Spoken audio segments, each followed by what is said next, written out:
मंगलमय मंगल वीतराग विज्ञान नमो ताई जाते भये अरहंतादिमः जो विद्यादि सागर सुधी जो विद्यादि सागर सुधी गुरु हैं हितैषी शुद्धात्म में निरत नित्य हितोपदेशी वे पाप ग्रीष्म ऋतु में जल हैं सयाने पूजूं सतत केवल ज्ञान पाने पूजूं सतत केवल ज्ञान पाने। बोले भगवान महावीर स्वामी के, आचार्य कुंद कुंद स्वामी के, आचार्य गुरुवर विद्यासागर मुनि महाराज के।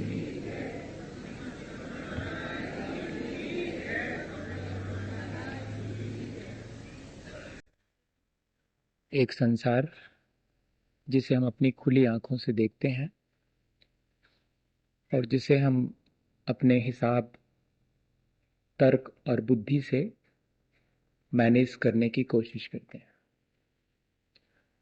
लेकिन ये जो हमारी खुली आंखों से दिखने वाला संसार है, सिर्फ इतनी ही वास्तविकता नहीं है। एक और संसार है जो कि हमारी इन आंखों से नहीं दिखता है। सुध परिजदानुभूदा सवस्व भी काम भोग बंध कहा एयत्त सुबलंभो नवरि न सुलभो विहत्तस्य। श्रुत है, सुनी गई है, परिचित है, अनुभव में भी आई है ये संसार जो दिखाई पड़ता है इसकी कथा। लेकिन वह जो एक अंतरंग जगत है उसके बारे में ये दोनों आंखें देख नहीं पाती, ये सफिशिएंट नहीं है। और भी बहुत सी ऐसी संसार में चीजें हैं जिनको कि ये दो आंखें नहीं देख पाती, जिनको देखने के लिए हमें कोई तीसरी आंख अपने भीतर पैदा करनी पड़ती है। वो श्रद्धा, आस्था, निष्ठा और समर्पण की आंख है, वो विश्वास की आंख है। लेकिन उस आंख के खुलने के लिए कुछ तो हमारे पास अच्छे कर्म होना चाहिए। वे कुछ अच्छे कर्म जो हमारे पास होते हैं, तब फिर वो जो अंतरंग जगत है, वो जो श्रद्धा और विश्वास है, उसे हम समझ पाते हैं। हमारे जीवन में हमने पता नहीं ऐसे कौन से कर्म किए हैं जिससे कि सहसा हमारी श्रद्धा, हमारा विश्वास उस आंतरिक जगत पर नहीं हो पाता है। ठीक ऐसे ही जैसे कि जीवन भर जिस जगह बैठ करके एक भिखारी भीख मांगता रहा, उसके मर जाने पर लोगों ने देखा कि उसी जगह पर सोने की असरफियां दबी हुई थी। वो भिखारी जीवन भर इस बात को नहीं जान सका, उसे अपनी निजी संपदा देखने की आंख नहीं मिल सकी। ऐसे ही हम लोगों के पास अपनी निजी आत्म संपदा है, उसे देख पाने की जो हिये की आंख है वो हमारी नहीं खुल पाती है। इतना ही नहीं, सिकंदर जैसे लोग हुए जिन्होंने मरते समय अपने दोनों हाथ बाहर निकाल करके हमें यह विश्वास दिलाना चाहा कि यहां से कोई कुछ हाथों में लेके नहीं जाता, वो जो लेके जाता है वो दिखाई नहीं पड़ता, वो कहीं भीतर अंतरंग के जगत में हमारे साथ जो ट्रैप हो जाता है, हमारे साथ जो अटैच होता है, वो हमारे साथ जाता है। ये सारी चीजें यहीं बाहर पड़ी रह जाती हैं और खाली हाथ लौटने की वेदना लेकर के हम लौटें, इससे पहले क्यों ना हम अपने आप की पहचान कर लें जो कि हमारे साथ जाता है। लेकिन इस अपने आप की पहचान करने का विश्वास, ऐसी आस्था हमारे भीतर पता नहीं क्यों पैदा नहीं हो पाती। एक साधु रास्ते से गुजरता है और कहता है कि जो सच्चाई का साथ देता है वो मुक्त हो जाता है, और मनुष्य नहीं सुन पाता इस बात को, मनुष्य नहीं कर पाता इस बात पर विश्वास। और एक पिंजरे में बैठा हुआ, जो राजा के घर में लटका है पिंजरा, उसमें बैठा हुआ पक्षी उस बात पे विश्वास कर लेता है कि सचमुच मेरे भीतर जो एक सच्चाई का जगत है, ये जो दिखाई पड़ रहा है वो भ्रम है। सच्चाई का जगत जो मेरे भीतर है उसे मुझे पाना चाहिए, मुझे हमेशा सच का साथ देना चाहिए। और होता क्या है, जब दूसरे राज्य के दूत आकर के राजा से मिलना चाहते हैं तो राजा भीतर से समाचार भेजता है कि कह दो है नहीं, मैं मिलना नहीं चाहता, इसलिए कह दो कि है नहीं। पर वो पक्षी जिसने अभी थोड़ी देर पहले साधु के वचन सुन लिए थे कि हमेशा सच्चाई का साथ देना, उसने कहा राजा भीतर है, और कहा जा रहा है कि राजा नहीं है। और ये बात जैसे ही राजा को मालूम पड़ी कि मेरी बात तो गड़बड़ा गई इस पक्षी की वजह से, तो कहा कि हटाओ इस पक्षी को। इतना ही तो चाहता था वो, पिंजरा खोल दिया गया। पक्षी अब उस साधु की ही तरह गीत गा रहा है किसी वृक्ष पर बैठ करके कि हमेशा साथ सच्चाई का देना, मैंने तो मुक्त होके देख लिया, जरा देर के लिए मैंने सच्चाई का साथ दिया था और मैं मुक्त हो गया। लेकिन इस बात पर हम विश्वास नहीं कर पाते। आखिर क्या चीज है, क्या चीज है कि अपनी निजी संपदा पर हमारा विश्वास नहीं होता? क्या चीज है कि हमारे अपने ऊपर हमारा विश्वास नहीं होता? क्या चीज है कि सच्चाई पर हमारा विश्वास नहीं होता? और क्या ऐसी चीज है जो कि सपने को सच मानने के लिए मजबूर कर देती है? हाँ, सिर्फ आंख बंद होने पर जो सपना देखा जाता है सिर्फ वो ही सपना हो ऐसा नहीं है। इन खुली आंखों से भी जब हम वस्तु की वास्तविकता नहीं देखते हैं और भ्रम में जीते हैं, वही तो सपना है। जब हम मंसूबे बांधते रहते हैं संसार की चीजों को पाने के, और आखिरी में वे चीजें नहीं मिलती हैं, और हम अपना जीवन पूरा सपने में बिता देते हैं, यहां पाने लायक कुछ भी नहीं है, ये तो तब एहसास होता है जब खाली हाथ लौटना पड़ता है। तब एहसास होता है कि यहां पाने लायक कुछ भी नहीं है। वो पाने लायक जो है वो मेरे अपने भीतर है। क्या हुआ था, राजा का राजकुमार बीमार था और वो उसके सिरहाने बैठे थे और झपकी लग गई थी, और तब उन्होंने सपने में अपने 12 बेटे और बहुत बड़ा साम्राज्य देखा था। और इतने में जीवन साथी की चीख सुनकर के उनकी आंख खुल गई थी, और आंख खुली तो देखा कि बेटा तो मर चुका है। तब बहुत जोर से हंसे थे, तो लोगों ने यही समझा था कि पागल हो गए लगता है दुख में।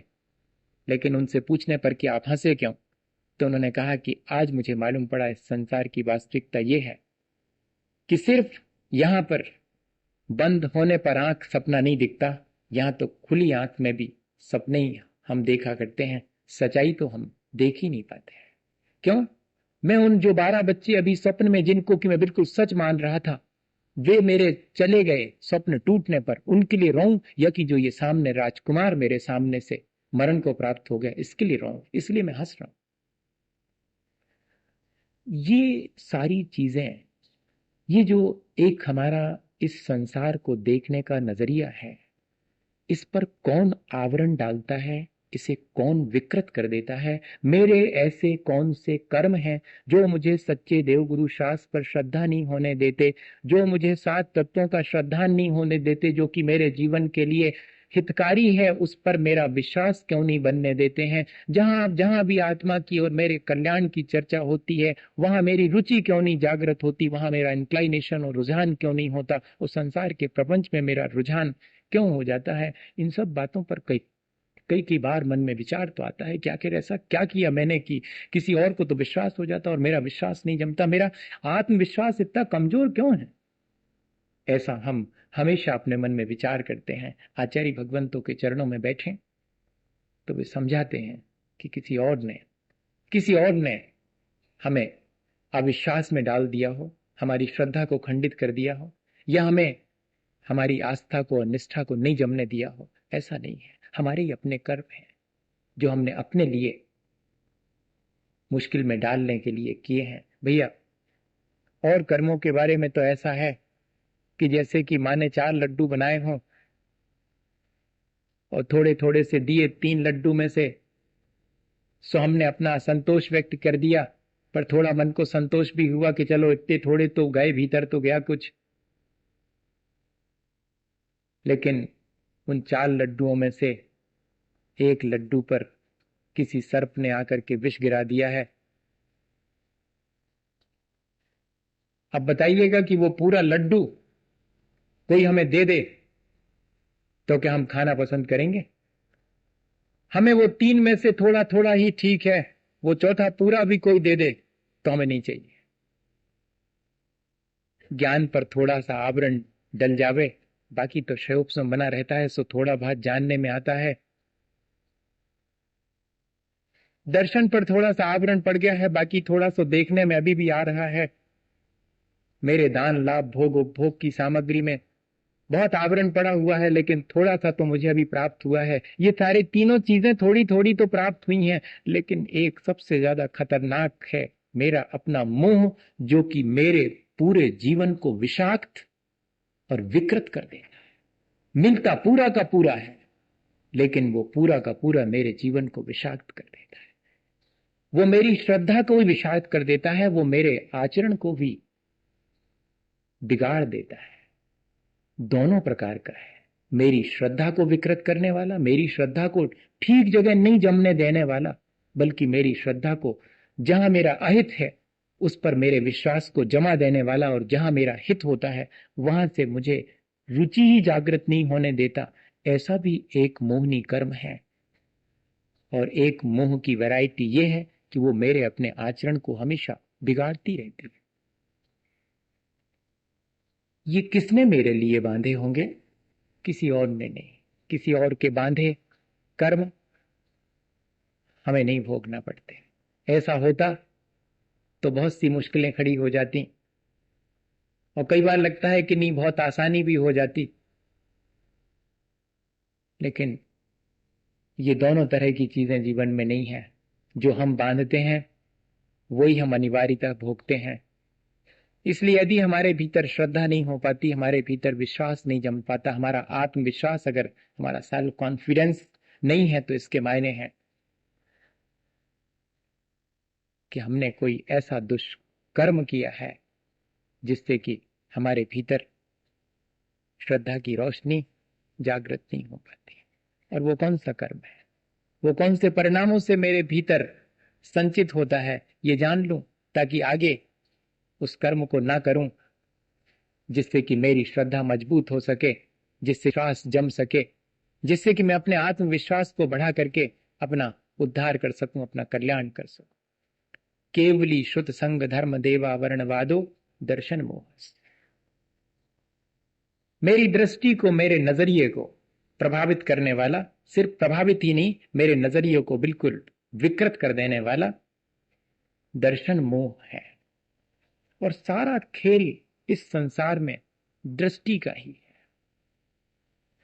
जैसा देखना चाहें वैसा दिखाई पड़ता है, जैसा है वैसा देखने के लिए तो आंख चाहिए, वरना इन 2 आंखों से तो जैसा हम देखना चाहते हैं वैसा दिखता है। एग्जैक्टली कैसा है वैसा देखने के लिए तो बहुत श्रद्धा की और विवेक की आंख चाहिए। जब हमारा मन राग द्वेष से युक्त होता है, तब चीजें भली और बुरी जान पड़ती हैं। चीजें कैसी हैं ये नहीं जान पड़ता, चीजें भली हैं या कि बुरी हैं। आकाश नीला है, लेकिन कभी हंसता मालूम पड़ता है, कभी रोता मालूम पड़ता है। जब हमारा जी अच्छा नहीं होता, तो एक एक चीज ऐसी मालूम पड़ती है जैसे कि सब उदास हो। और जब हमारा मन प्रफुल्लित होता है, तो उदास व्यक्ति भी हंसता हुआ जैसा जान पड़ता है। ये सारा का सारा खेल हमारी अपनी दृष्टि का है, और इसी दृष्टि को विकृत कर देने वाला मेरा कोई कर्म मेरे भीतर बैठा हुआ है। मैं जरा उसको देख तो लूं। मैं तो अपनी आंख को यह मान के चलता हूं कि मेरी आंख बिल्कुल ठीक देखती है, लेकिन इन 2 आंखों से ही सब कुछ देखा जाता हो, ऐसा नहीं है। आंख तो सिर्फ जो आंख से दूर है उसे देख पाती है, आंख में पड़े हुए को तो आंख भी नहीं देख पाती। देख पाती है क्या?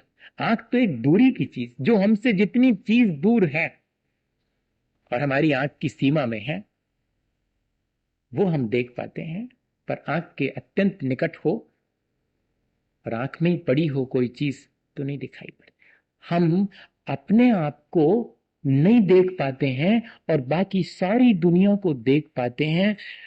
ये क्या चीज है जो कि हमें खुद अपना परिचय नहीं होने देती? ऐसा कौन सा कर्म है? यही है जो दृष्टि को विकृत बनाने वाला मोह है, जो हमें चीजों को राग द्वेष से युक्त होकर के देखने को मजबूर करता है, जबकि हमें वीतराग भाव से चीजों को, और वीतराग भाव से ही देखने पर चीजें ठीक दिखाई पड़ती है, राग द्वेष से देखने पर तो चीजें दिखाई ठीक नहीं पड़ती। लेकिन क्या करें, हमारे अपने कर्म हमें ऐसा करने के लिए प्रेरित करते हैं। और इतना ही नहीं, हम उन कर्मों की जिम्मेदारी स्वयं स्वयं नहीं ले पाते हैं। हम किसी और को दोषी ठहराते हैं कि मेरा विश्वास इसलिए नहीं जमता, मेरी श्रद्धा इसलिए नहीं जमती। देखो ये इस तरह की बातें होती हैं, इसलिए मेरी भगवान के प्रति बिल्कुल श्रद्धा नहीं है, गुरुजनों के प्रति, उनके सब हमने देख लिए, उनकी चालें हम जानते हैं, उन पर हमारी श्रद्धा नहीं जमती। शास्त्र में कितनी बातें लिखी हैं, क्या होता उससे? हमारी श्रद्धा ही नहीं जमती। सब ठीक होने के बाद भी मेरे भीतर का जो मोह है वो मुझे इन सब चीजों के बारे में ऐसा उलट पुलट सोचने के लिए मजबूर कर देता है। केवली श्रुत संग धर्म देवा वर्णवादो दर्शन मोह कैसे परिणाम होते हैं, जबकि ये अश्रद्धान मेरे भीतर जागृत होता है। असल में जो महान आत्माएं हैं, महापुरुष हैं, उनमें जो दोष नहीं है, उन दोषों का हम आविष्कार कर लेते हैं, उन दोषों को उनमें कल्पना करने लगते हैं। इसे कहते हैं अवर्णवाद। और ये जो अवर्णवाद है, जिसमें दोष नहीं है उसमें उन दोषों को देखना, उन दोषों की कल्पना करना, ये मेरी दृष्टि को दूषित करते हैं। हाँ, किसी व्यक्ति में, और वो भी महापुरुष में, वे दोष नहीं है और हमने उन दोषों का उसमें अगर आविष्कार कर लिया है, अगर उसकी कल्पना भी कर ली है मात्र, तो उससे सामने वाले का कुछ नहीं बिगड़ा। मेरी दृष्टि दूषित होने से अब मुझे कभी भी वास्तविकता मालूम नहीं पड़ेगी, मैं अपनी उस दृष्टि की निर्मलता को कभी हासिल नहीं कर पाऊंगा। और संसार में जिसकी दृष्टि निर्मल है वही अपने जीवन को ऊंचा उठा सकता है। दृष्टि की निर्मलता और श्रद्धांत से ही सारा संसार चलता है। एक कदम भी अगर हम अविश्वास पूर्वक रखते हैं तो डगमगा जाता है। संसार भी विश्वास से चलता है और संसार से पार होने का रास्ता भी विश्वास और श्रद्धा से ही चलता है। ऐसे इस विश्वास को हम कैसे कायम रख सकें और ऐसी श्रद्धा को बिगाड़ने वाले कर्मों से कैसे बचें, बस ये हमें ध्यान रखना है। केवली किसे कहते हैं? जिनको अपने चार घातीय कर्मों के नष्ट करने पर अनंत चतुष्टय की प्राप्ति हुई है, जो संसार के दोषों से मुक्त हो गए हैं, राग द्वेष जन्म मरण खेद फेद जितने प्रपंच हैं संसार के, जिन सब दोषों से, 18 ही दोष हैं हम सब में, उन 18 दोषों से जो रहित हैं वे अनंत केवली भगवान हैं। लेकिन उन्हें भी भूख लगती होगी, उन्हें भी प्यास लगती होगी, उन्हें भी रोग शोक होते होंगे, वे भी भोजन करते होंगे। ऐसी हम उनके भीतर कल्पना कर लेते हैं। ये जो हमारी केवली भगवान के बारे में मिथ्या कल्पना है, दोषपूर्ण कल्पना है, वो हमारी अपनी दृष्टि को विकृत कर देती। जिनेंद्र भगवान के द्वारा कही गई जिनवाणी, जिसे हम शुद्ध कहते हैं, उसमें ऐसी कल्पना कर लेते हैं अपने जिह्वा लोलुपता की वजह से, या कि अपने किसी इंद्रिय विषयों के पोषण के लिए। कौन कहता है? कहां लिखा हुआ है ग्रंथों में कि रात्रि भोजन नहीं करना चाहिए? कई जगह लिखा हुआ है कि रात में खा सकते हैं। कौन कहता है? कहां लिखा हुआ है कि आलू नहीं खाना चाहिए? कौन से ग्रंथ में लिखा हुआ है? ग्रंथों में लिखा है आलू खाना चाहिए। इतना ही नहीं, मांस और मदिरा का सेवन भी ग्रंथों के द्वारा सम्मत है। ऐसा मिथ्या दोष जब हम क्रीड स्क्रिप्ट पर लगा देते हैं, जब हम गुरुजनों की और तीर्थंकरों की वाणी पर ऐसा दोषारोपण कर देते हैं कि उन्होंने तो इन सब चीजों को वैलिड माना है, तब मानिएगा कि ये हमारी अपनी दृष्टि को विकृत करता है, हमारे आत्मविश्वास को धीरे धीरे घटाता। आज व्यक्ति को अपने पर ही विश्वास नहीं है। क्यों?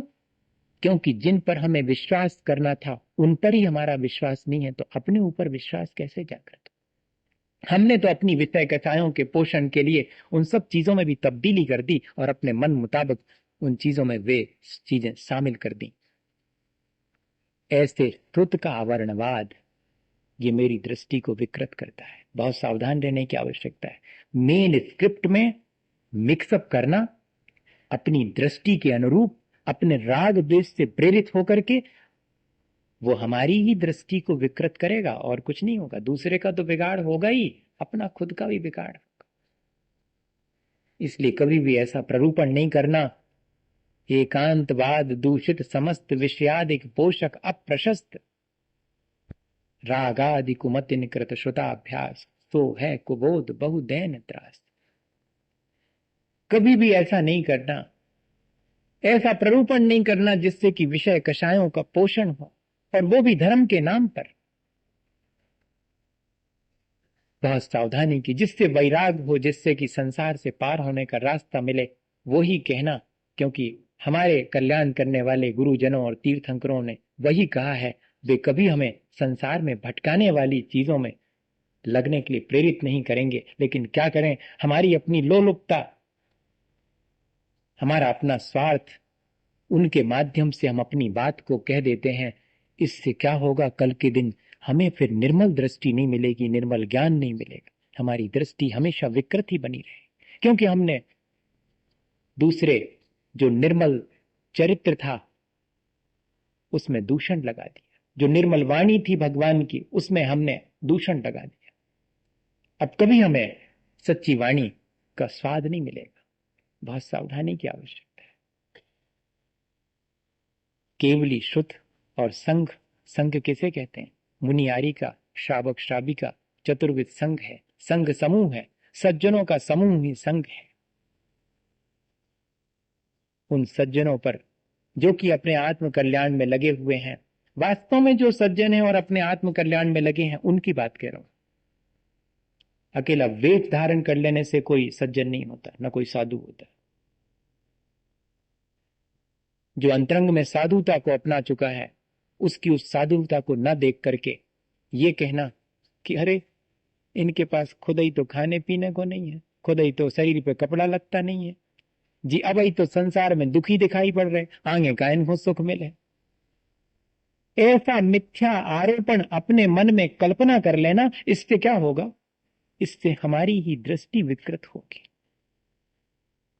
जो दोषी है उसके दोष देखना तक वर्ज है, और जो निर्दोष है उसमें दोषों का आरोपण कर देना, वो तो फिर अपने जीवन को नष्ट करने का उपाय ही है साक्षात। उसमें तो कोई बात ही नहीं।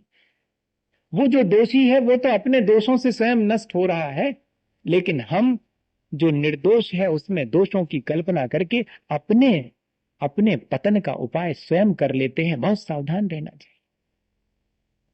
आज 5 मिनट और लेऊंगा, विलंब तो हुआ। मेरे जिम में 9:15 आई है बात, अभी 20 मिनट हुए हैं। दृष्टि तो घड़ी पर चली जाएगी, आज तो बार बार जाएगी, इसलिए 5 मिनट और लेऊंगा बस।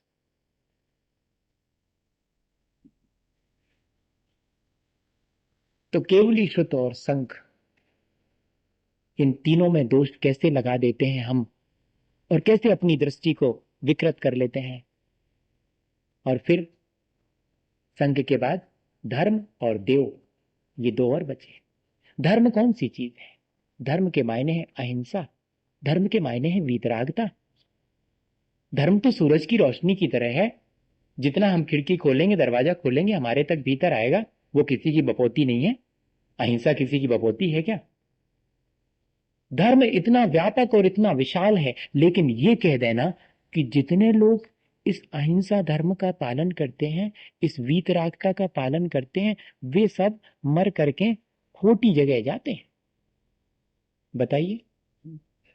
धर्मात्मा जो धर्म का पालन करते हैं उनकी बड़ी दुर्गति होती है।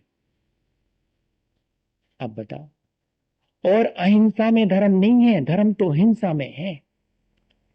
ऐसा मान लेना, हिंसा को ही धर्म मान लेना और अहिंसा धर्म से विमुख हो जाना, या कि अहिंसा धर्म का पालन करने वालों को ये कहना कि वे खोटी गति में जाएंगे, असुर होंगे, ये क्या है?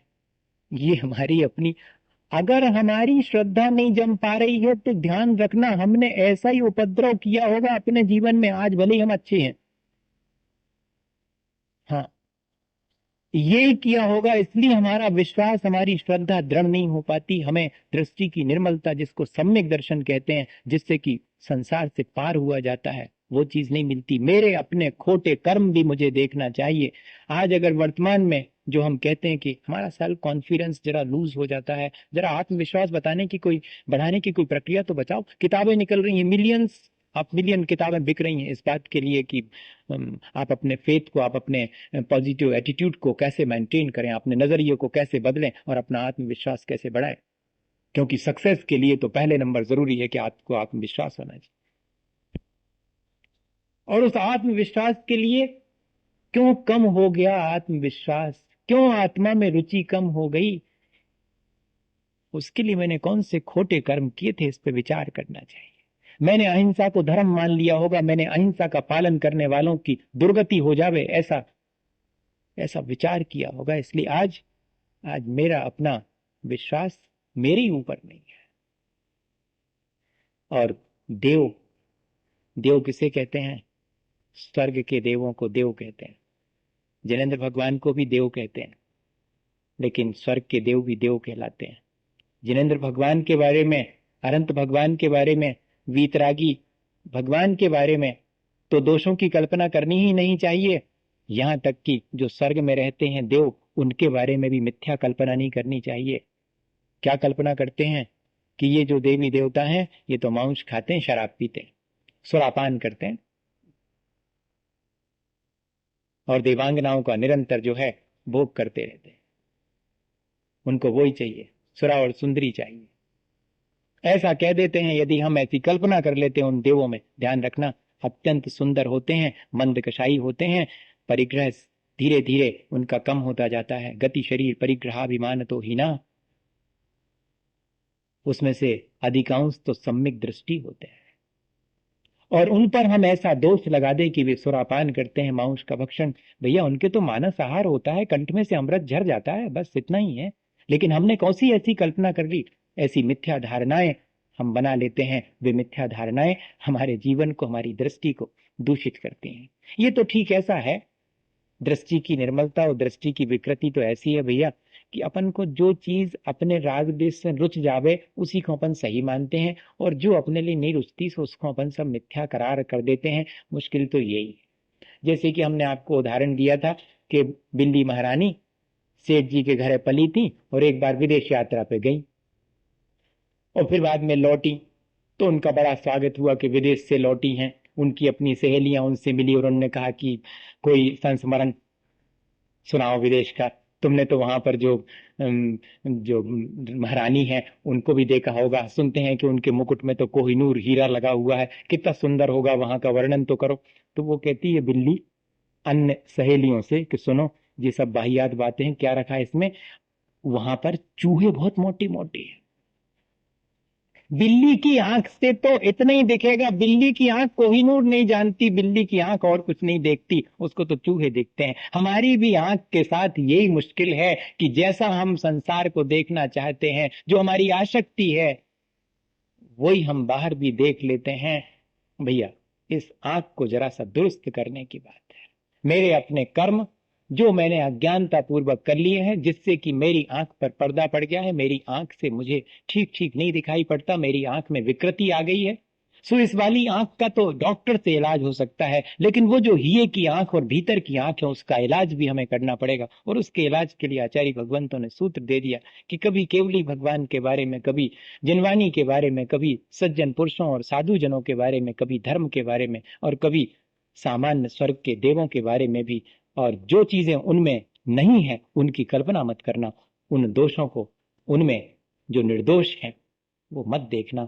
अगर ऐसी दृष्टि भी हमारे अंदर आ जावे तब हमारा जीवन बहुत ऊंचा उठ सकता है। कल और आपसे बात करूंगा इसी विषय पर, यह नहीं भी होगा तो किसी और विषय पर। मैंने आज तक आपसे अपने कहा, आज भी नहीं कह रहा हूं। मैं सिर्फ इतना ही कहना चाहूंगा कि आने वाले दिनों में और आपकी शुभकामनाएं और आने वालों को आपका आशीर्वाद मिलना चाहिए।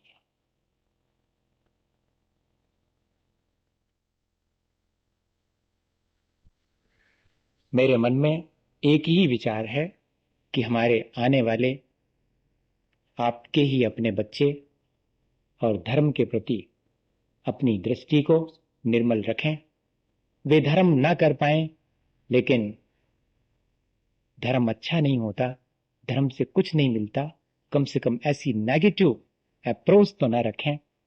हम सबका ये पुरुषार्थ होना चाहिए कि उन्हें हम इस तरह अपने जीवन से संदेश दें कि उनके भीतर भी अपने धर्म और धर्मात्मा के प्रति गौरव बढ़े। इसके लिए ये चीज है। तो कल, परसों और 13 तारीख को सुबह अपन ऐसे ही बैठेंगे, लेकिन अपने साथ जैसे जैसे वो बच्चे आते जाएंगे वे भी बैठेंगे, तो अपन एक कॉमन डिस्कशन करेंगे उन टॉपिक्स पर जिनके के लिए उनके भी समझ में आए और अपन भी उससे संदेश लेंगे। ऐसा ना सोचें कि ये सिर्फ उनके लिए ही दिया जाएगा। मैंने आज तक ऐसा भेद नहीं किया कि इनके लिए ये है और इनके लिए ये है और बीच में बैठे वाले और आगे वालों के लिए ये है और मंच पे बैठे वालों, ऐसा तो अपन ने कभी नहीं किया होगा। तो ऐसा नहीं माने कि अब आगे आने वाले दिनों में तो हमारे लिए कुछ भी नहीं है। अपन इस प्रक्रिया को फिर कंटिन्यू करेंगे। यदि कल हो सका तो इस प्रक्रिया को जो आधी रह गई है वो कंटिन्यू करेंगे, या कि नहीं हुआ तो फिर अपन इस प्रक्रिया को 14 तारीख से फिर ज्यों का त्यों शुरू करेंगे। और अभी हमें यहां से जाने की बहुत ज्यादा जल्दी नहीं है। उसी भावना के साथ कि अपन प्रेम पूर्वक और सारी चीजें एक दूसरे से मिलजुल करके और अपने जीवन को अच्छा बनाने के लिए करेंगे। अपनी दृष्टि को पॉजिटिव रखेंगे, अपनी दृष्टि को निर्मल रखेंगे, ताकि हमारा जीवन आसान हो। इसी भावना के साथ बोले आचार्य गुरुवर विद्यासागर मुनि। हे गुरुवर शाश्वत सुख दर्शक, यह नग्न स्वरूप तुम्हारा है। जग की नश्वरता का सच्चा दर्शन करने वाला है।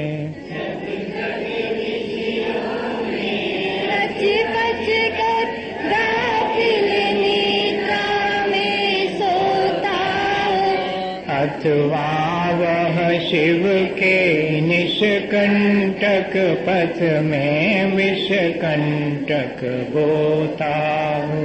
वो निशाता सन्नाटा बनने वनचारी चलते हो। तब शांत निराकुल मानस तुम तत्वों का चिंतन करते हो। करते तपशैल नदी तट पर तरुतल वर्षा की झड़ियों में। समता रस पान किया करते सुख दुख दोनों की घड़ियों में। अंतर ज्वाला हरती वाणी मानो जलती वह फुलझड़िया। भवबंधन तर तर टूट पड़े खिल जावे अंतर की कलियां। तुम्हें सावधानी क्या कोई हो, जग को दे दी जग की निधिया। दिन रात लुटाया करते हो शम शम की अविनश्वर बलिया। हे निर्मल देव तुम्हें प्रणाम, हे ज्ञान दीप आगम प्रणाम। हे शांति त्याग के मूर्तिमान शिव पथ पंथी गुरुवर प्रणाम। मिथ्यातम नाश को ज्ञान के प्रकाश को आपा परिभाष धनुषी बखानी है। द्रव्य जानवे को गंध विध भानवे को सकर पिछानवे को परम प्रमाणी है। अनुभव बताए वे को जीवन के जताए वे को कहूँ न सताए वे को कबे ओरे आनी है। जहाँ तहाँ कार वे को कार के उतार वे को सुख विस्तार वे को ये